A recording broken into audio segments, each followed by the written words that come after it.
Ја би сакал едно повеќе реторичко или символичко прашање да поставам, а тоа е има ли шанси да се очекува барем делумна демонтажа на Скопје 2014 во општина Центар, или тоа се само убави соништа на илјадниците луѓе кои протестираа против делумно, се разбира, меѓу останатото и против Скопје 2014.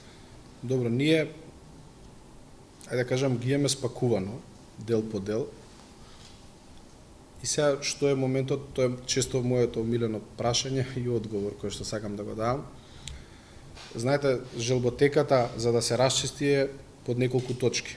Едната страна е, некој сака трни ми ги, да не ги гледам, расчисти со тоа, сруши го тоа, се, но, пример, кога ќе дојдете во некоја таква постапка, имате па друго, да ги вратат парите. Значи, вие треба да докажете дека одреден споменик, градба или било што е направено, дали тоа е направено согласно тоа што е предвидено во јавната набавка која што тогаш била спроведена. Потоа, дали од луката средствата биле транспарентно донесени. Потоа, дали планот каде што било уцртано е согласно одредени критериуми, безбедносни и така натака. Нас најлесно ни е булдожерот, поруши се, расчисти, али со тоа уништуваме доказен материјал кој што се уште се испитува, се истражува. Мислам дека во одредена дискусија кажав дека, например, за еден процес да се докаже, не кај нас, него и во странство треба од 3 до 5 години. И, например, се имавме една таква интервенција, каде што нашите инспекцијски служби во соработка со Општина Центар отстранија еден споменик, кој што беше донација од, не знам, Палјорци или кај беше таа некое здружение. Нормално ние знаеме дека тоа е фантомско здружение, но правно си запазивме, се обративме до градот Скопје и на крај утврдивме дека споменикот на ќосето е поставено мимо дупот, односно требало на едно место, е поставено на друго и тоа не беше основ за отстранување. Имаме и други забелешки за таквите споменици кои што не се ни по план, ниту па кога се правеле по план, нити се запазени некои процедури на кои што може правно, но сепак тука се потрошени државни пари.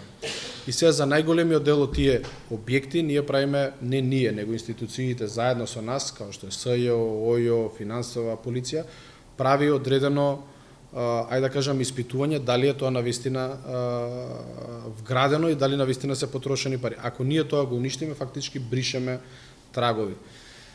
Затоа многу е предпазливо, еве уште еден пример што сакав да го кажаме, дека, например, ние целата документација, согласно Законот за архивско работење, например, има документација која треба да чуваш 1, 3, 5 или не знам колку години, зависност од која карактер е документацијата. Например, нас ни е кажано дека се од 2006 треба да складираме, да спакуваме. Паралелно сега што предаваме доказен материјал, например, во надлежните институции, сега и архивираме, за да може убаво да подредиме се и дополнително, например, администрацијата ја користиме за да може сето тоа убаво да го складира, бидејќи најчесто ни се случувало да голем дел од доказен материјал бил уништен или бил однесен на несоодветно место. Среќа што наоѓаме начини како дел од тие работи да повратиме.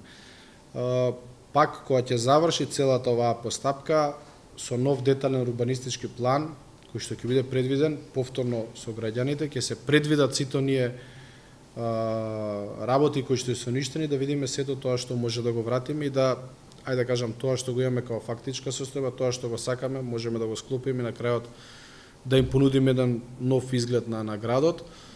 Пак ја напоменам, Скопје 2014 е монструозен план, бидејќи е изведен, испроектиран на некој начин желботеки кои што се поставено, кој сакал хотел, кој сакал ова, кој сакал споменик.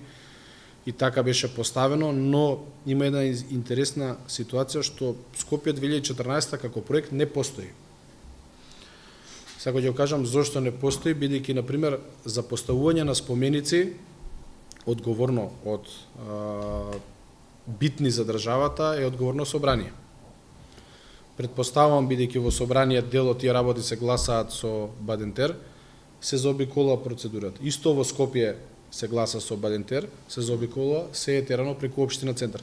Ама не е како цел проект на изгласан, донесен, ставен во одредена програма, него се е како со една одлука на влада, со една одлука на министерство, со одлука на и сега, например, се идело по варијанта. Они се исцртал тој проект и се рекле тука ни треба градска куќа.